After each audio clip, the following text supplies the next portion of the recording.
if you do make it beneficial, take advantage of all the opportunities, then you can do some pretty remarkable stuff. Working with, our allied partners in Europe. And so the relationships do matter. But the biggest point is building the relationship with the organization that manages that contract, not so much the individual person. And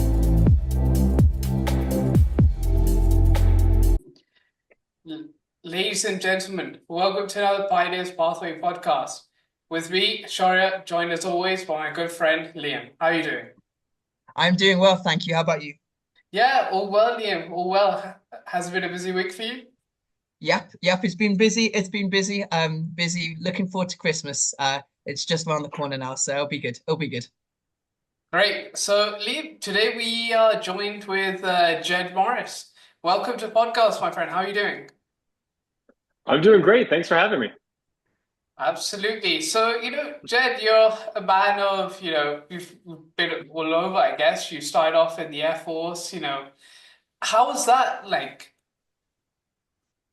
Well, it's been quite a journey, that's for sure. Yeah, I started off in the Air Force, did 10 years, beginning in financial management and then moving into defense acquisition. I think, buying big classified jets, that kind of stuff.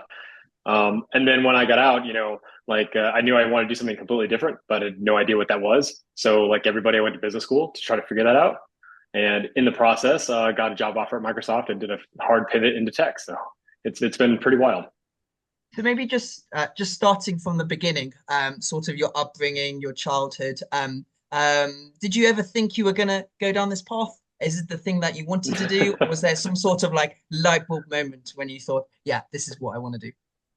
Yeah, no, not at all. Not even a little bit. So I grew up in Georgia for the most part, and I'm the first in my family to graduate college. So my mother's amazing, but one thing that was not really kind of thought about was like, hey, what's the next step as far as college? No one ever talked to me about college. And so I had no real plan. All I knew is that I really liked history. And so I thought I was going to be like a history teacher and also really like politics. So I was like, in the dream, I was like, hey, I'm going to go to college. I'll get a history degree. I'll go maybe, be a congressman or something like that.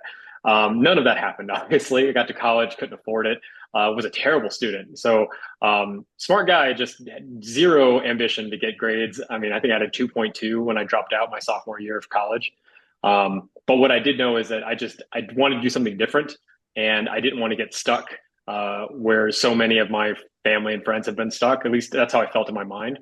And so I joined the Air Force. I figured, worst case scenario, they'd pay for college. Best case scenario, maybe I'll figure something out. And so sorry, Shai, I'm just gonna brought up so many interesting things in my head to talk about. I've never really but in terms of the Air Force, what was the experience like there? What was it? Was it something that you think then has complemented what you've done going forward? What's it like? Sort of even the training process, the whole sort of being part of such a big organization. What's it like? It is a very unique experience, and that's why being a veteran, regardless of the branch, you're in the largest fraternity in the world, and that's the way I see it. So I never considered joining the military until like the week before I did it. So it was never like, oh, I'm going to go do this. In fact, I'm the oldest of three brothers, and my youngest brother actually joined the Marines before I did. He kind of always knew he was going to do it, and I was like, oh, good for him, not for me. And then my middle brother joined the Marines, and I was like, oh, good for him, not for me.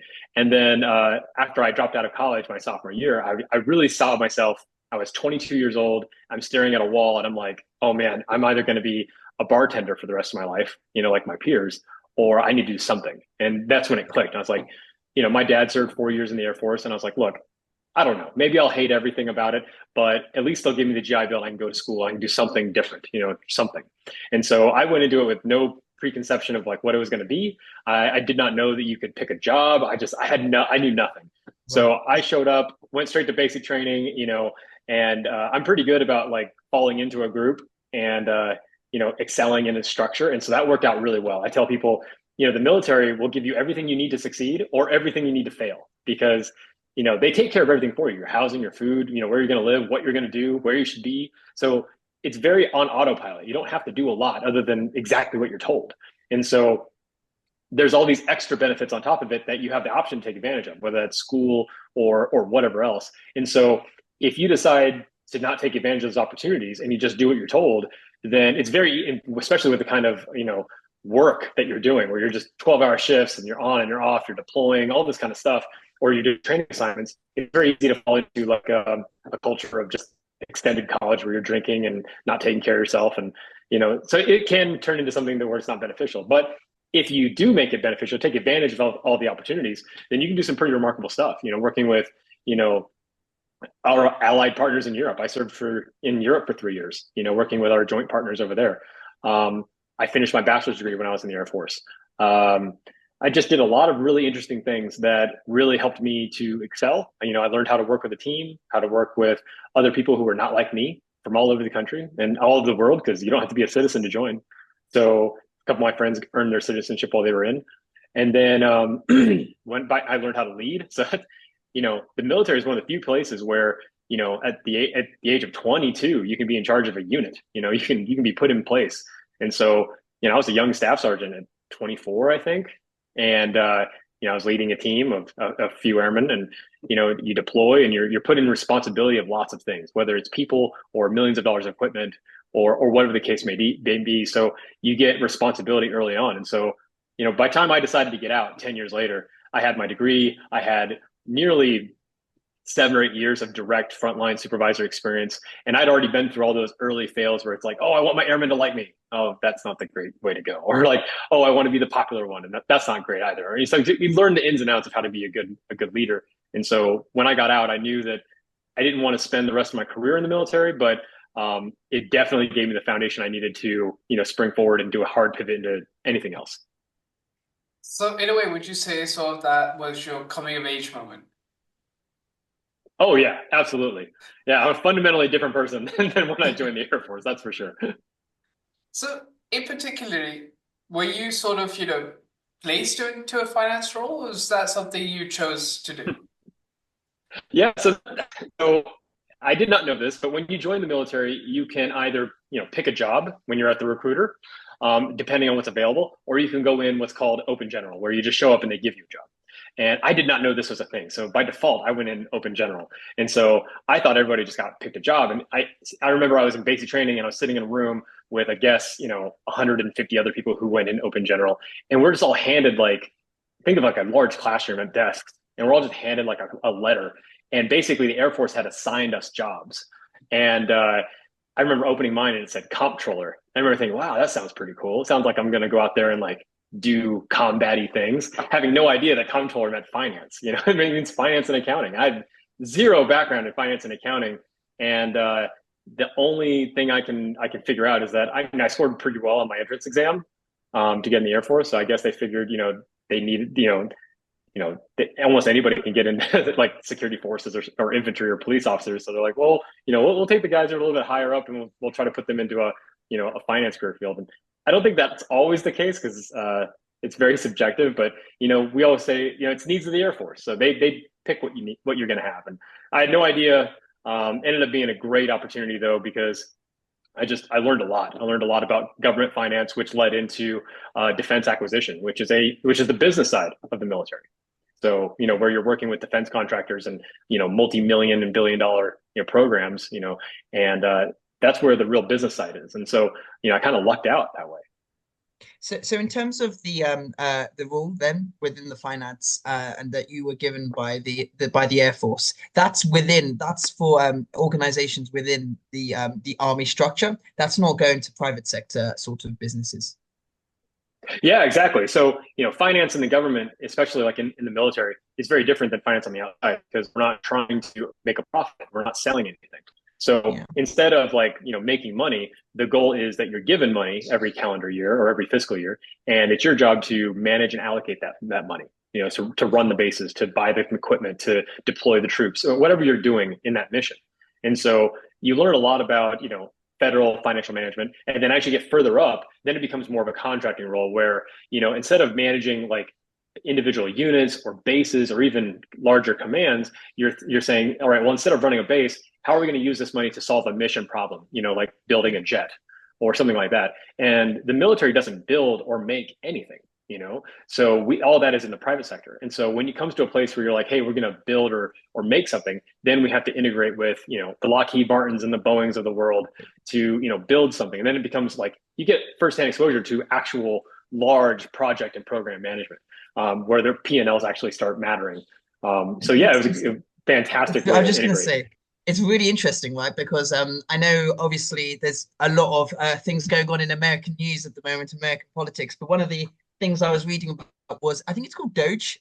It's the Department of Government Efficiency, which Oh, the one I that think Elon's going to be heading up. Elon Musk has Yeah. proposed. But what it's shown is how much money the US federal government spends on a lot of things, but on things such as defense procurement, spending in defense, Yeah. it's a big chunk of that spending that the government does. And Yeah. there must be some sort of heavy burden on those people with that because it's taxpayers' money, right? And you want to spend it efficiently and effectively. Do you think that sort of mission is able to feed through the all of the employees in the public sector? And do you think do you think it's working? And do you have that sort of in your head that yes, this is people's money, this is ordinary people's money you're spending? Yeah. Yeah, that's a really, really great question, Liam. And I'll be honest with you. Most people never ask that question. I'm glad you brought it up because I think there's a huge misconception when it comes to federal employees. And I did, you know, 10 years on active duty, and then after I got out of the Air Force, I actually worked as a GS 13, which is a government civilian position, right? Doing the same thing I had been doing in Washington D.C., working on classified programs. And you know, at the time, I was running a couple $1 billion program, and I can tell you that there are definitely members of the civilian workforce who fit the, you know, the stereotypical categorization of, you know, they've been there for 45 years and they're just punching in the clock and they're not really, you know, engaged, right? And they're not actively trying to, like, you know, defraud the government in any way, but you know, they fit the stereotype. They're just punching in. They're like the bureaucracy bloat that people like to talk about. But I can tell you from firsthand experience, that's less than, I mean, it's less than 3% at the most. Like the vast majority of government workers are very, very good at what they do. And they've been there for a long time because they're very good at it. You know, like if I paid you a good salary with great benefits, with an actual retirement pension, and you know what you're doing and you've been doing it for years, then you have no incentive to leave. And so you keep Yeah. doing a great job. And so a lot of government employees are actually fantastic at what they do, and they're very aware that they're spending government resources, right? And there's a lot of checks and balances in place to make sure that, you know, no one person can go out and just make $1 million decisions on acquisitions projects. You can't do that. It takes a team. And so you're very aware of, you know, making sure that defense contractors aren't, like, you know, charging you more than they should be, or you're not signing contracts that are, you know, overly burdensome. And so a lot of times we laugh at some of the contracts that come out and you're like, oh, $35,000 for a coffee mug, or something ridiculous like that. But the overwhelming posture of government employees is truly fantastic. It really Yeah. is. And there's so much pushback on the private sector from government employees to make sure that things are done effectively. The last thing I'll say on that is that, you know, we look at the annual spend of defense, right? And we're like, oh my God, 700 billion, 800 billion a year, right? But what we don't realize is these projects that we're working on, especially the larger, more complicated ones, they're multi-decade projects. So the idea that you're going to turn one off or turn one on, you know, overnight or even in 1 or 2 years is completely ridiculous. If you're building an aircraft carrier or a nuclear submarine, or even the F-35 program that gets, you know, so much hate in the media, you know, these are 15-year projects. These are multi-billion-dollar projects. And if you stop it, you can't turn that back on next year when you change your mind about the budget. And so these are very important considerations that have to be looked at from like a 15-year time frame. So it's not about whether you want the best military or government today. It's about what you want 10 years from now. And so sometimes we kind of lose track on that, you know, and obviously, you know, there's places where, you know, you can see some cutback and there's a lot of politics that go into that. But the primary function of the employees themselves, I couldn't say more about it. They're fantastic. And what is it like, you know, being involved in, you know, decisions that, that relate to the defense of the USA, because the USA is, well known in the media. They have one of the highest defense spendings, annually. So, what is it like Yeah. at such a young age being involved in all these projects? It's humbling. It's humbling. Like when someone like, I mean, when I was in Europe, I was working for Special Operations Command Europe, and the whole job out there was managing U.S. special operations teams across the branches, Air Force, Marines, Navy, with all of our joint partners, with the UK, with Spain, with Germany, all of our European partners, and basically NATO overall. So we were running operations all over the place. When I was there, I mean, I was a technical sergeant. That's E6. I was, by far the lowest ranking guy in the building. But they throw that, special operations joint patch on your arm, and then they put you in charge of, I mean, I was in charge of $300 million of budget. And, you're traveling to all these countries and meeting with all these leaders, a lot of them who are, commanders in their own units. And you're making real decisions that impact real operations. Like I was there during 2015, and we were funding operations in Ukraine. So it's a complete different thing than, you see how that, evolves 5 years later. And so it's a lot of responsibility. And then even after that, I get out and I'm working in, as a civilian with the government. And then, I mean, I think I just turned 30, and I'm put in charge of $1 billion program, and I've got a top secret clearance, and you can't talk about what you're doing. And you live inside a safe, basically inside a building with all these locks and cameras and everything. And, at first it's a little intimidating, but you get used to it. And then you realize, the decisions and the work that you're doing on a day-to-day basis are directly impacting the things that are happening in the world around you. There's nothing more surreal than working on a project or a program or an exercise, and then what's happening and you're working on it, and then 24 hours later you see it on CNN. And it's wild. You're making a real difference in real time. If I'm not mistaken, after your stint in the Air Force, you went to a Big Four. Is that correct? Briefly. Yeah, briefly. Yeah, my very first job. So like when I was getting out of the Air Force, I never thought I'd be in the military for 10 years. And so I was doing well with it. I thought I was doing well, and my wife was like, you could, we were talking about it, and we realized that I didn't want to deploy again. We didn't have kids yet. I didn't want to be away. And so, we were talking about it together, and it's like, it's time to get out. But I was scared as hell. Hadn't had a real civilian job since I was a bartender. And I was like, man, what am I going to do?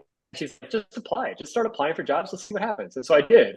And within a few weeks, I got a job offer from Deloitte. And they're like, hey, come be a consultant. And I was like, oh my God, I got an offer. And I was just like flipping out. I was like, holy crap. So I took that as a sign and took the job. And I was only there for 6 months until I got hired by the government to come work for them. But it was a surreal experience, trading in your uniform for a suit and tie and, feeling all fancy, I guess, as a consultant. But, was there like, in complete contrast? Did you like notice that, the way, you operate as a, public sector employee and the way you operate as a private sector employee? Would you say it was like completely opposite, or would you say, there's some similarities? No, I mean, there's similarities in the sense that, like, you work in an office, you're wearing your professional clothing. This is before the pandemic, so we weren't working from home, and those types of things were the same. Program management, all that stuff. But the big difference, and I didn't even appreciate this at the time, was the focus. Because when you're in the government, the focus is on the mission. The focus is on, achieving the outcome you're looking for. And yeah, it's bureaucratic, and yeah, it can take longer than you're expecting. But you're only focused on, did we get the job done? That's all you're focused on. Whereas like when you're in the private sector, the focus, of course, getting the job done is important, but getting paid for that work is more important. And then selling the next job after is even more important. And so I didn't realize when I moved to corporate, I didn't realize, especially at the time, the focus had moved away from completing the job to getting paid for the work. And that was a huge mental shift that I didn't actually fully appreciate until I became a business owner myself. And I was like, oh yeah, it is sales. So it's a lot different. I want to focus more on what you do nowadays, which is, I think it's best if you sort of say it for our listeners, but I'll briefly say acquiring businesses. But, do you want to, give a little bit more detail what exactly you do for our listeners? Yeah, so what I do now is primarily in defense contracting. So what I'm doing is I'm reaching out to defense contracting businesses across the country, regardless of industry. And I'm looking for businesses that are interested in finding an exit. Most of the time, these are owners, most defense contracting businesses are family owned, usually by a almost always by a veteran who started it like 20 years ago.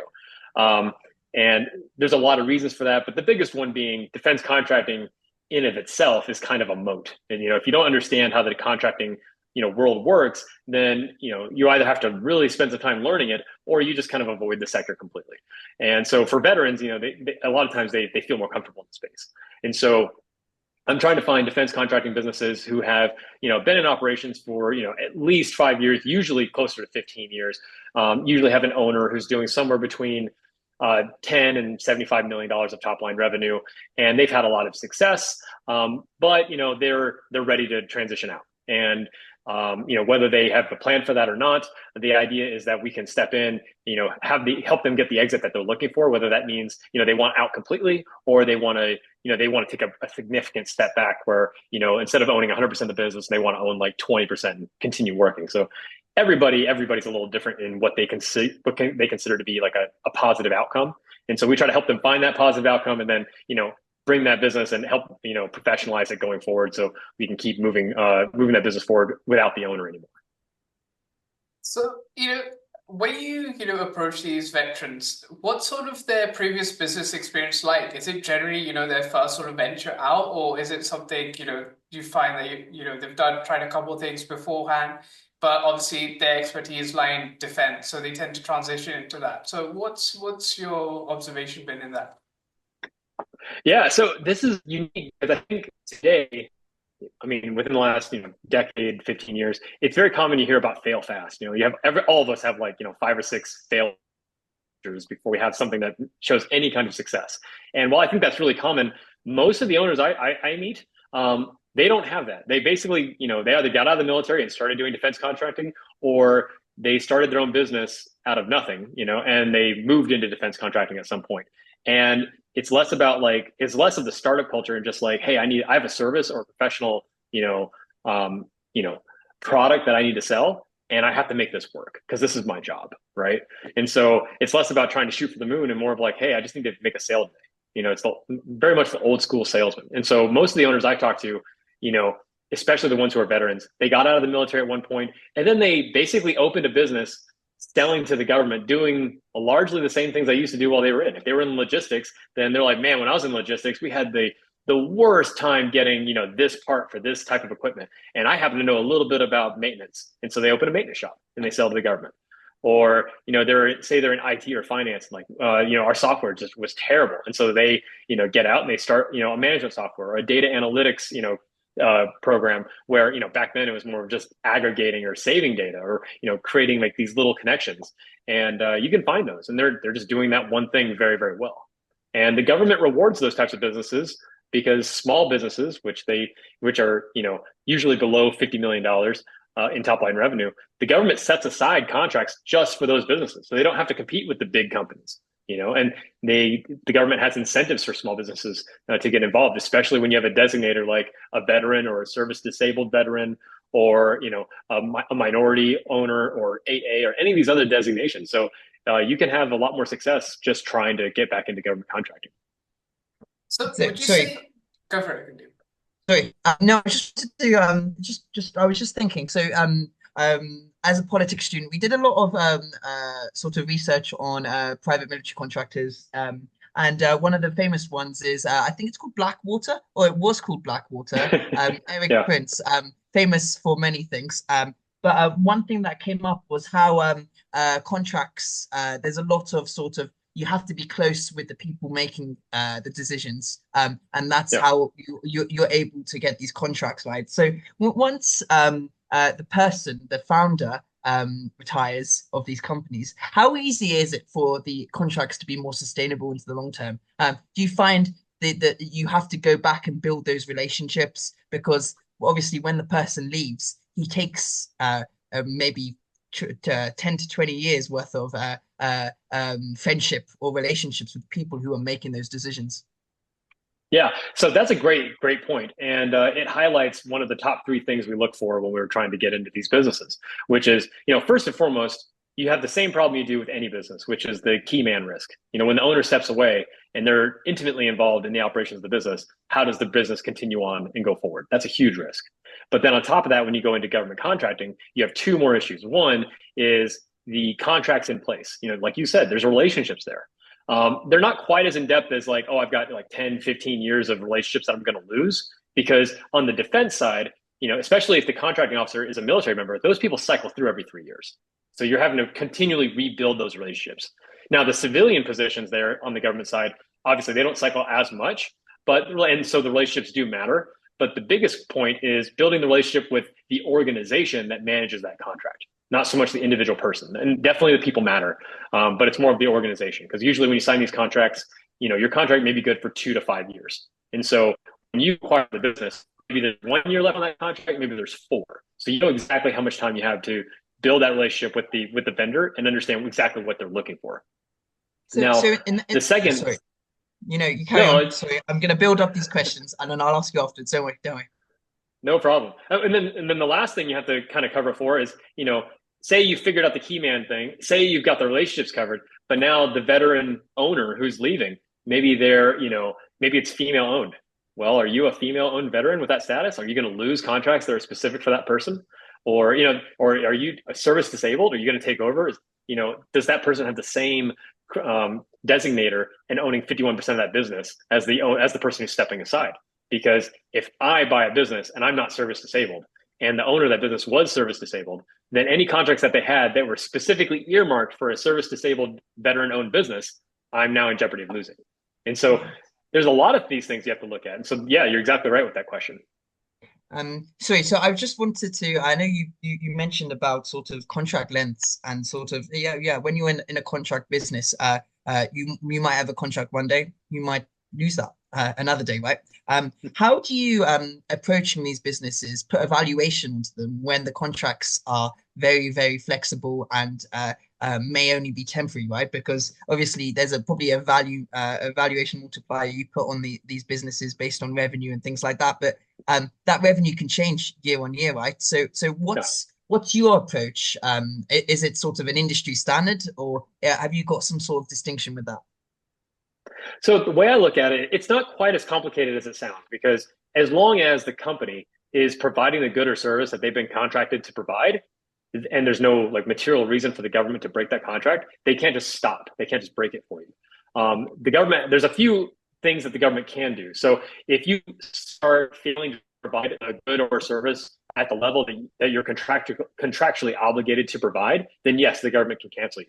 Or if the government gets into a position where, say, they run out of funding or there's some sort of congressional mandate that requires them to cancel the contract, then they can cancel it. But they can't just cancel it outright because you have a new owner. So what you can do, though, is you can take, from the day you acquire the business, you can take a look at all the contracts that they have in place, and you know exactly how long those are going to last. And so you can value those cash flows for the amount of years you have going forward of that contract. But then it's on you to be able to renew those contracts or bid for new ones after those contracts expire. So for the most part, you're good to go for the ones that are already in place, as long as you continue providing the service level that the government's already receiving. But that's no guarantee that you're going to be able to maintain that when the contract ends. Yeah. So I just want to sort of build up onto that. What are the sort of other factors you look at in terms of financial stability, growth, operations, etc.? Yeah, so everybody looks at different things. The things I look at the most are, I want to be able to see that you always want to have as broad a customer base as possible. And one of the cruxes with defense contracting or government contracting in general is that usually 50% or more of your revenue is coming from the government. And so that is a huge customer concentration. So one of the things I look for is I want to see government contracting companies that, even if their revenues are more than 50% just from the government, they don't have a lot of commercial activity. I want to see that government activity is still diversified. Is all of their business coming just from the U.S. Air Force, or do they have contracts with every branch of the military? Or, do they have just contracts with DoD, or do they have contracts with Department of State, Department of Education, Department of Homeland Security? Have they diversified out across the government? And then even further, have they moved from federal down to state? So are they doing work for the state of California and also the federal government? And so there's a lot of ways you can diversify within just providing services to the government. So just like in the private sector, you want to diversify that customer base as much as possible. That's going to help prevent you from running into a situation where, 85% of our revenue is coming just from this one contract with the Air Force, and oh shit, now they canceled it. Now you're screwed. So you want to try to avoid those as much as possible for obvious reasons. But I mean, if you can diversify the customer base across the government, and then also, God willing, throw in a couple of commercial lines. That would be beautiful. Anything you can do to increase the quality of those revenue flows is going to definitely help. On all other, ethos, approach, values based. So how do you know what company is a good fit for you to acquire? Yeah. So the first and most important thing is there has to be a cultural fit with the owner. And so I tell this to, it's not just for me, but I tell this to, searchers that I talk to, people who are looking at buying a business, whether they're doing government services or not. And I tell them that, there's 29 million small businesses in the United States, and a business is the direct reflection of its owner, like bar none. And that means that if the owner is really good at sales and really bad at accounting, then the business is probably going to have some fantastic sales and really shitty books. And that's okay. We're not all great at everything, and a good owner is going to build the business and bring in employees who are going to, offset their weaknesses. They're going to build management behind them. But the most important thing that I look for first is integrity with the owner, because the business is a reflection of the owner in their professional and personal, ways.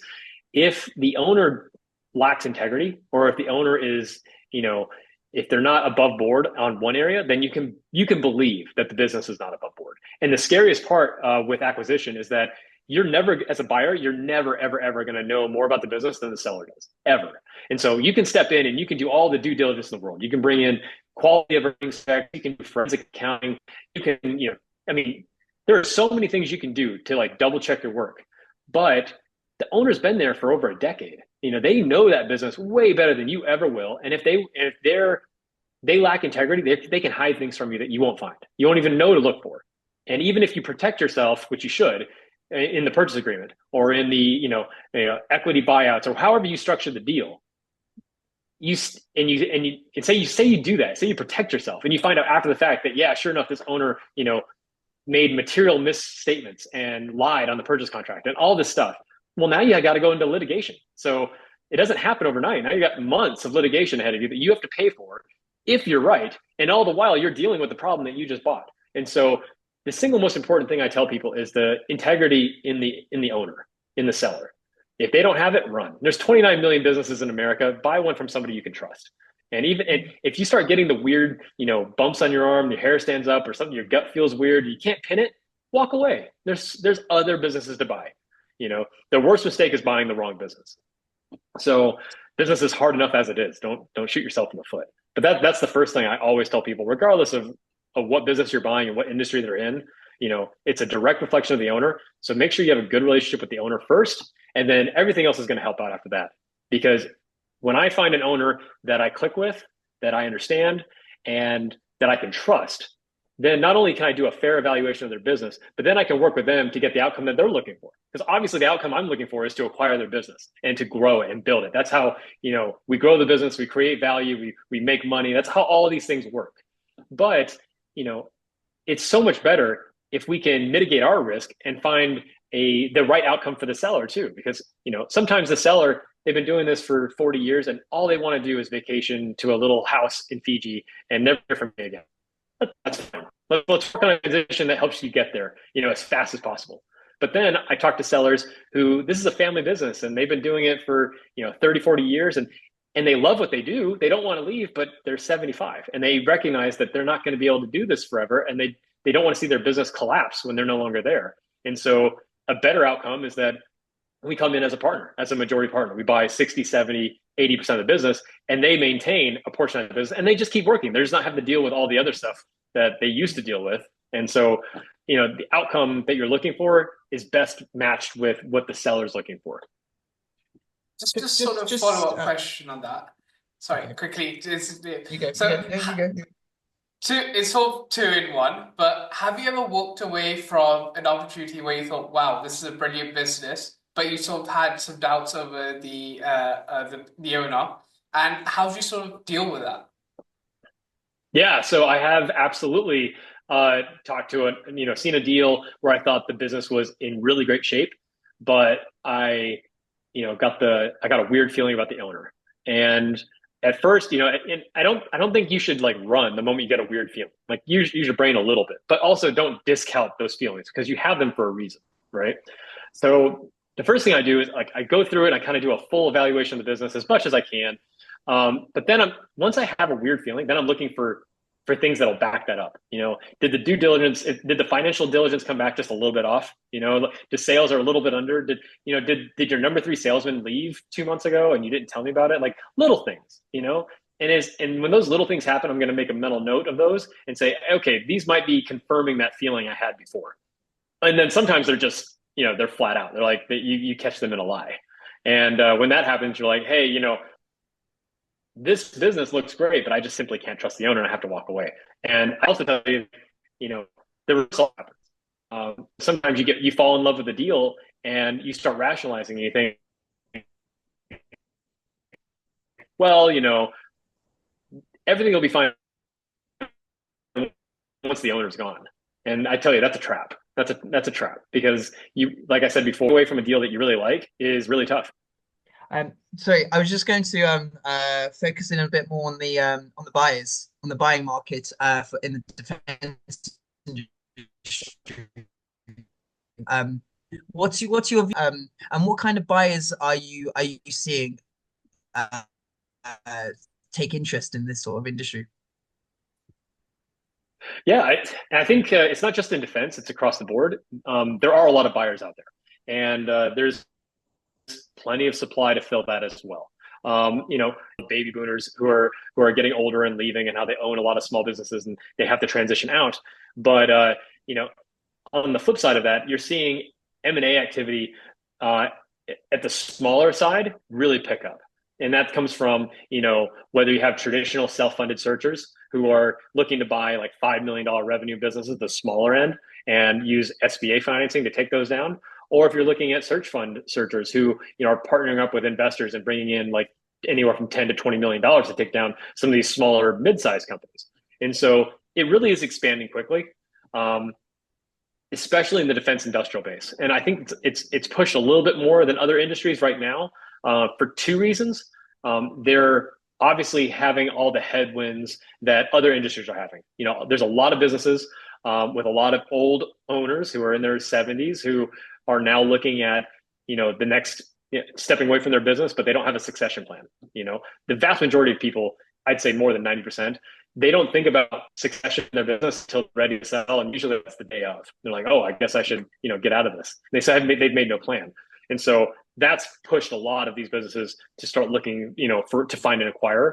But even more so in defense, because a couple of the big initiatives we're seeing, especially in the defense industrial base, is the implementation of cybersecurity regulation, specifically things like CMMC2, which is the new cybersecurity regulation for the defense industrial base, which requires everybody in defense contracting to actually implement cybersecurity metrics. And they sound basic to those of us who are in tech, but most of the defense industrial base companies are not implementing these types of security practices. And so now if you're this 70-year-old owner and you don't have a succession plan in place, and you're thinking, well, not only do I want to get out of my business, but now if I have to stay, I have to do all of these cybersecurity upgrades and implementations over the next couple of years. Otherwise, I'm going to be out of business anyway.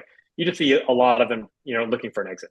And so it has absolutely moved into more of a buyer's field, but it really just depends on what you're looking for.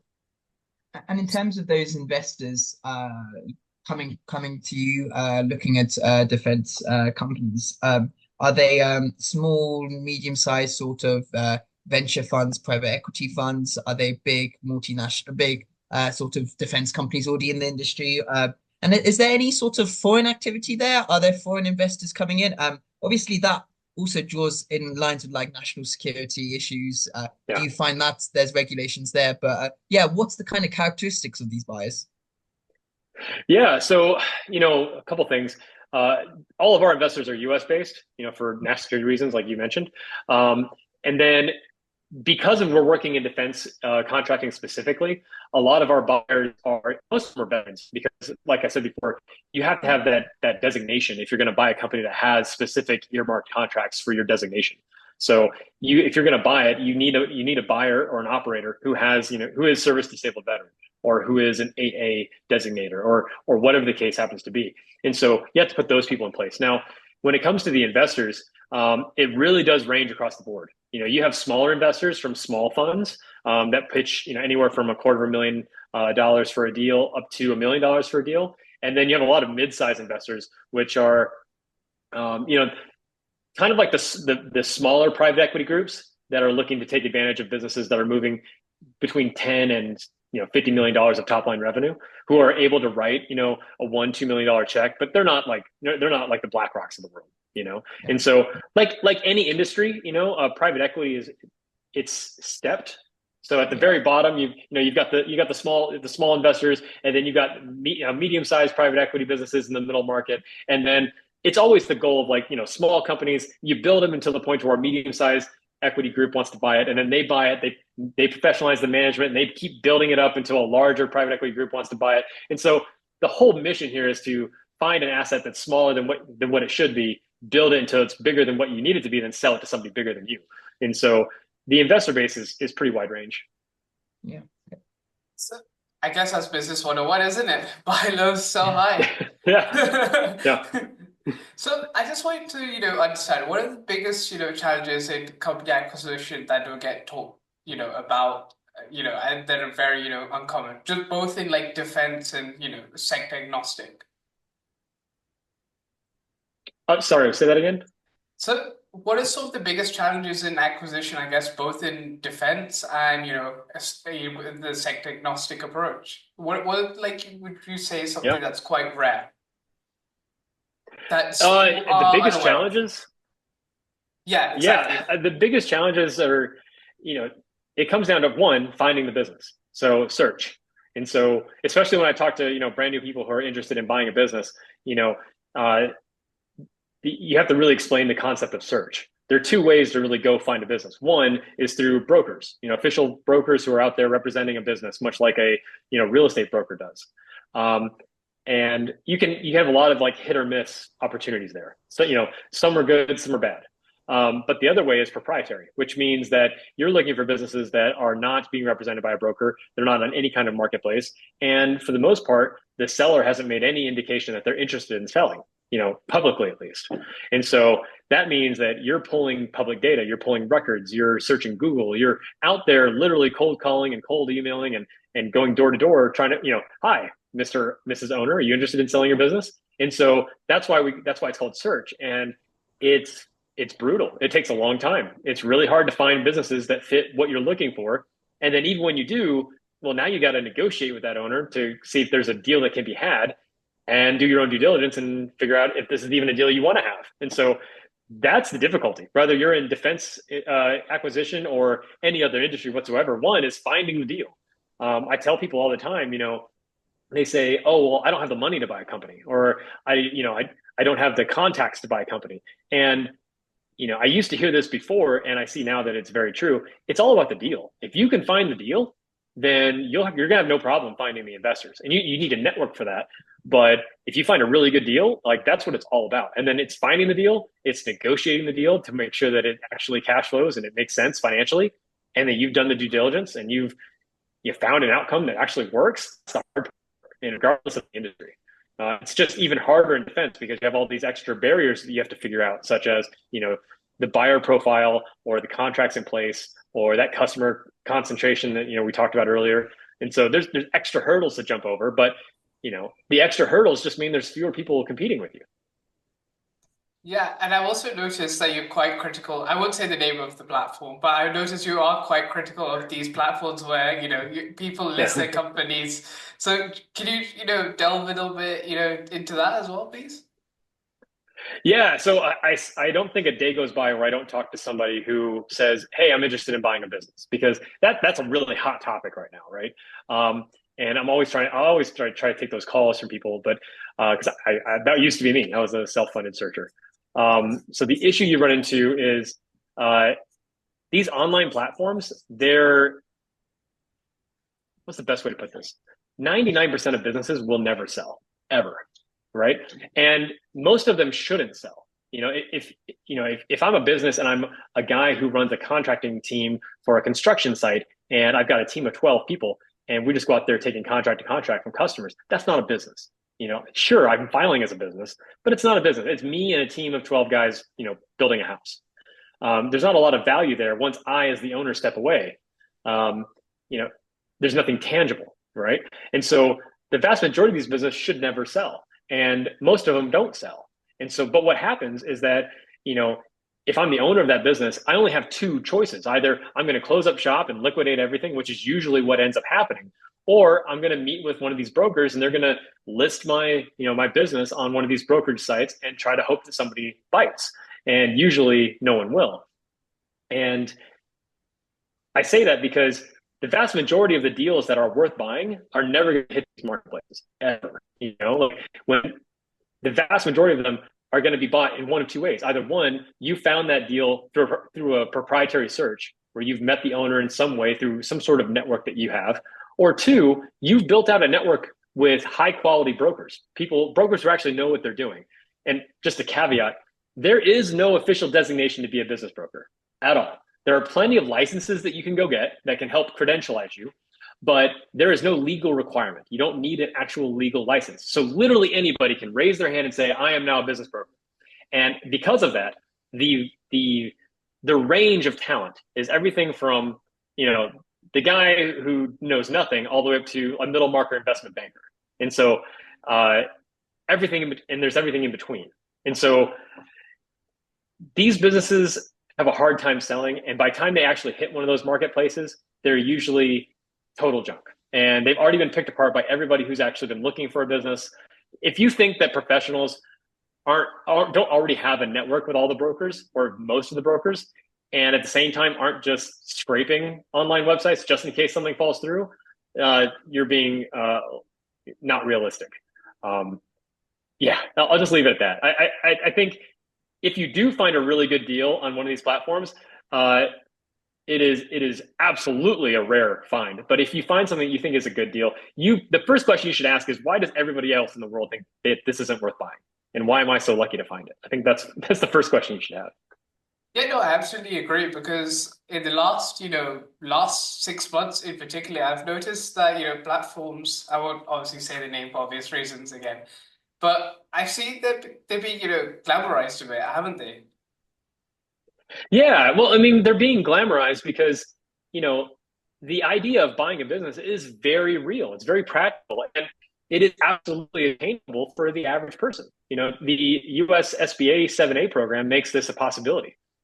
There's no other program in the United States, and I don't know about the rest of the world, but definitely in the US where, with no money and a credit score of around 670 or 680 or better, you can just show up and get a loan for $5 million to buy a business. That's amazing. Like, who's going to give you that kind of leverage for nothing? And I say nothing, but you have to put 10% down at a minimum. And sometimes that you can drop that to 5% if you do some seller financing with a full standby note. There's a lot of ways you can do this. But even that equity injection doesn't have to be yours. You can source that from an investor or friends and family. So that's when people say, hey, no money down, you can buy a business. They're not wrong. They're just not telling you the whole truth. And so as a result, you have a lot of people who are, I don't want to say grifters, but I'll say grifters, who are selling people on the very real possibility that you could find a business with no money out of pocket. You could find a business and, you could buy this business with, quote, other people's money and all this other, BS. And you can do that. And that is true. You can. But the caution is that the vast majority of businesses you're going to find, especially on these platforms, are total junk. And you're also not being clear that when you buy a business, that's a leveraged buyout, hence leveraged buyout. So when you buy a business that's spitting out $250,000 in cash flow, that's not your cash flow. You have to pay the debt that you just took to buy that business. And especially when you buy small businesses like that, any random hiccup can send that business into insolvency. Like, your truck breaks and you can't fix it, you're out of money. Like, you miss payroll one time, your employees walk out, you're out of money. Like, there are so many things that can happen in small business. And by the way, will happen in small business that will put you out of business. And then you went and leveraged this bad business up 80%, 90% to be able to buy it. Not only is that completely ridiculous, but you also don't see these grifters talking about the fact that you had to sign a personal guarantee to take the debt. The personal guarantee, the only reason you're allowed to take out this SBA debt in the first place is because you're saying, hey, lender, I'm taking personal responsibility for the debt. And if this business goes out of business, I am personally responsible for that money. So the business goes under, that's great. Now you come after me and my home and my family and my car. And America's great because we don't have debtor's prison, but you will absolutely get wiped out. You will be broke as shit.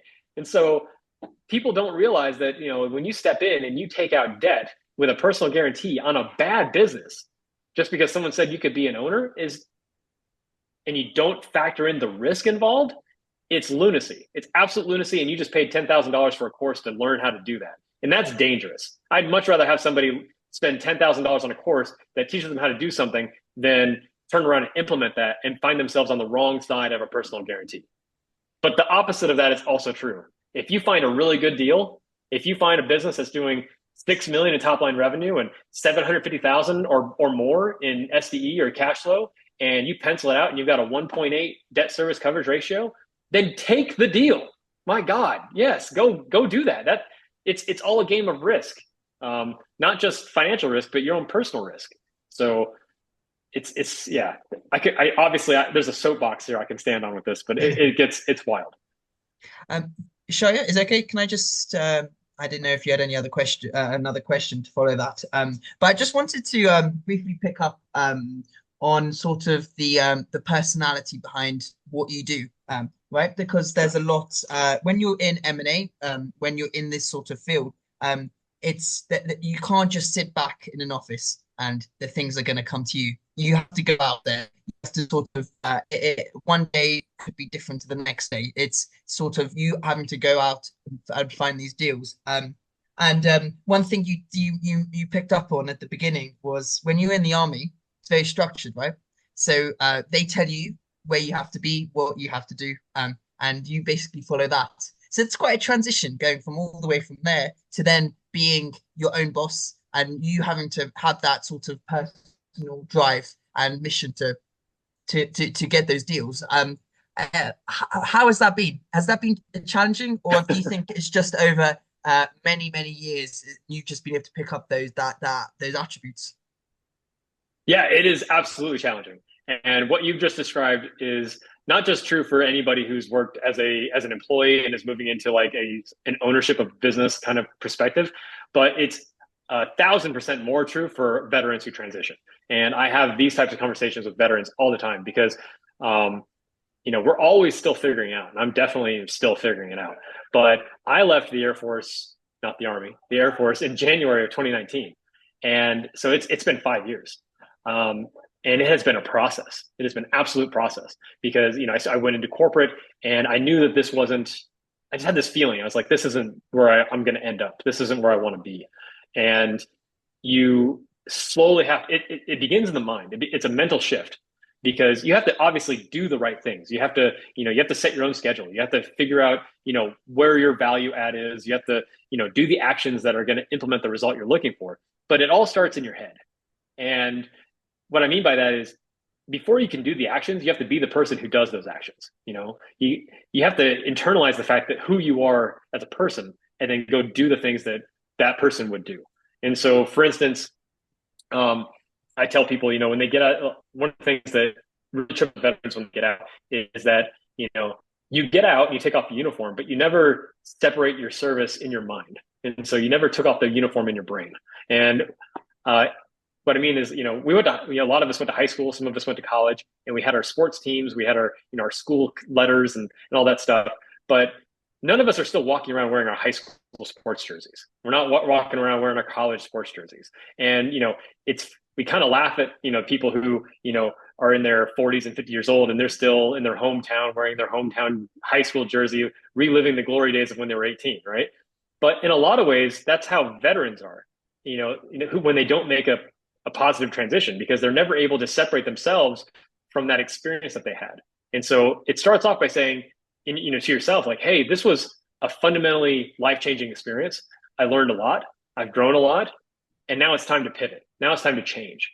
It's not just continuing on doing the same thing, but without a uniform. It's making a fundamental shift in who I am as a person and what I'm going to do going forward.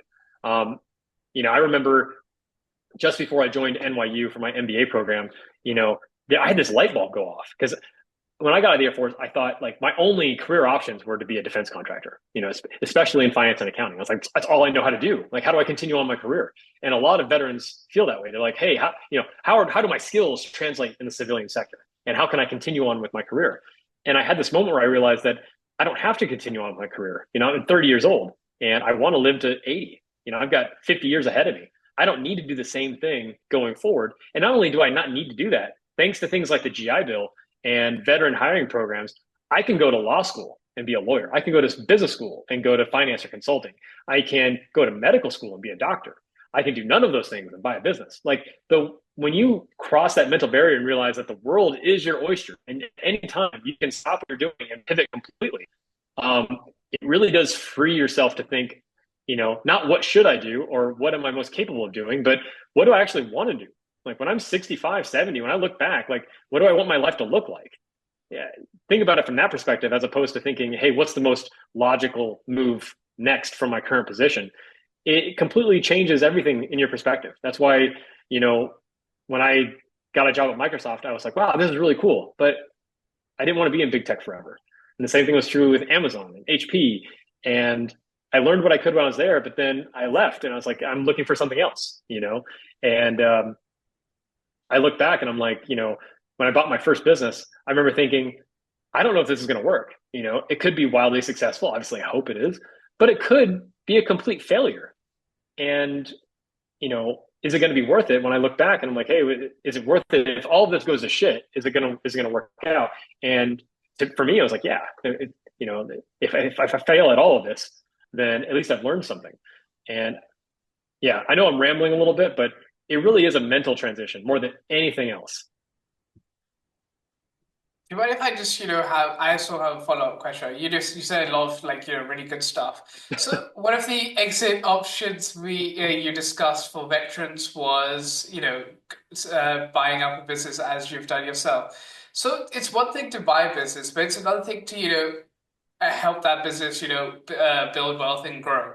So what would you say is, any advice you have for someone who's, looking to enter this line of work? Oh my God, great question. And you're absolutely right.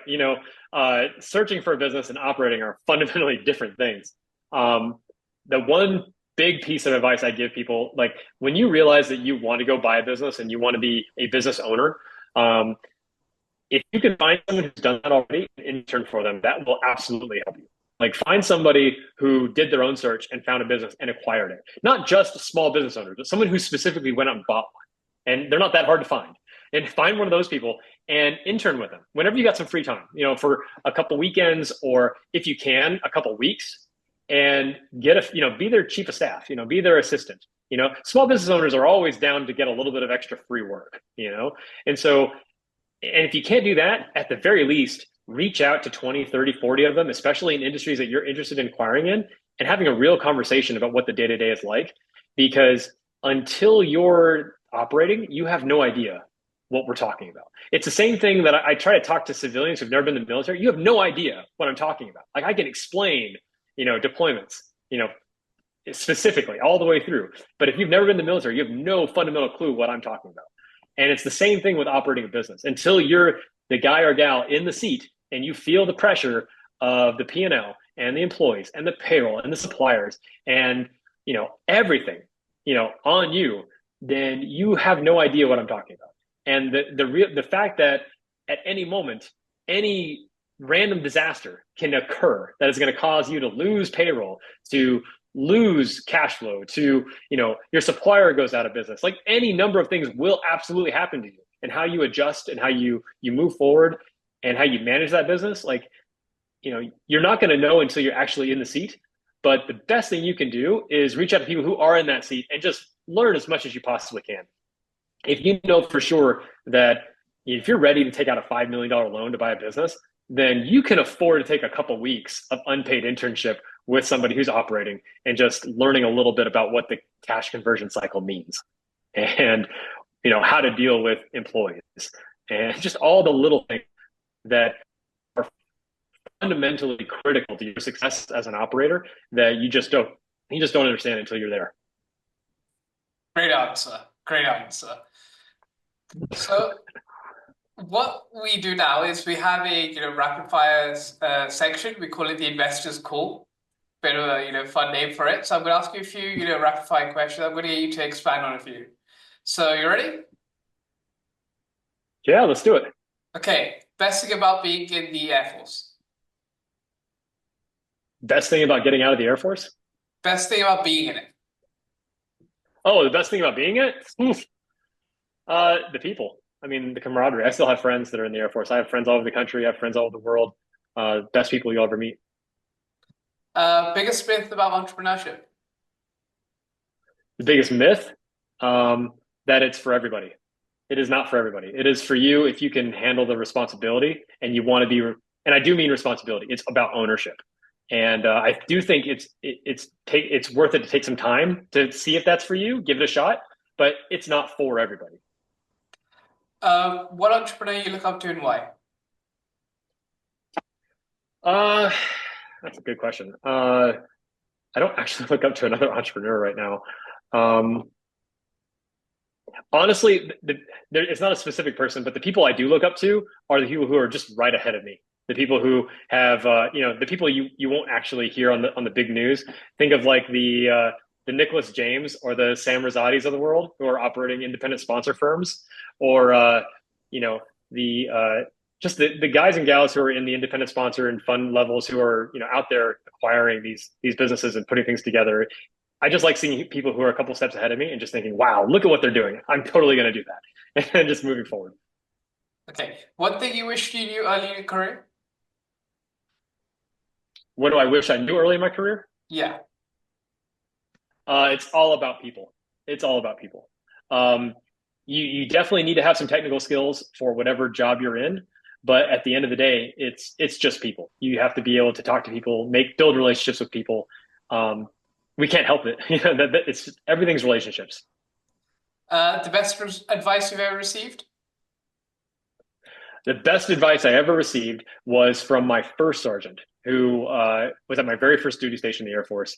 And he pulled me aside one day and he told me, nobody cares more about your career than you do. And what he meant is that if I wanted the promotion, if I wanted the next assignment, then I had to be the one put myself in positions to achieve those things if I wanted them. I couldn't rely on my manager, my supervisor, my peers, or anybody else to just look up and say, hey, Sergeant Morris deserves that, or hey, Airman Morris earned that, or I'm going to put you in because you're doing such a great job. He always said, my first sergeant was like, you have to take ownership of what you want, and you have to go get it. And no one's, people care about you, but no one cares about your success more than you do. And I think that's 1,000 times more true in the civilian world than the military. Yeah, and the last one, your biggest regret. Biggest regret. Oh, okay. So I don't have a lot of regrets. I have one serious regret. So my first business I acquired went out of business, and that's fine. There are plenty of things that I did right. There are plenty of things I did wrong. I learned a lot. I only have one regret, and that regret is that I put a lot of personal capital into that business trying to keep it alive. Like, I think at the end of the day, almost $200,000 of my own cash trying to keep it alive, just funding payroll, and plenty of lessons learned there. But the one actual regret I have is that when I was struggling to keep that business alive, I did not tell my wife the amount of cash that I was putting in that business. I felt like it was my job to keep the business alive and to make things work. And I was nervous and I was scared, and she knew that we were, that the business was struggling, but she didn't know that I was pouring all of our personal money into keeping that business alive. And then when that business went under, I had a very hard conversation. And thankfully, I have a fantastic wife. She's wonderful, and she forgives me. But I'm telling you, like, you need to have a partner who's there with you. And the only regret I have is that I lied to her and I kept that from her because I compromised the only team that actually matters. Well, look, Jed, it's been an absolute pleasure to have you on. Do you want to share a little bit more where people find about your work? Yeah, so you can find me on LinkedIn at Jed Morris. And then I have a newsletter called Still Searching, so you can feel free to sign up for that. But if you want to learn more, definitely sign up for the newsletter, reach out to me, love to have a conversation. And yeah, thanks for having me on, guys. I really appreciate it. Thank you so much.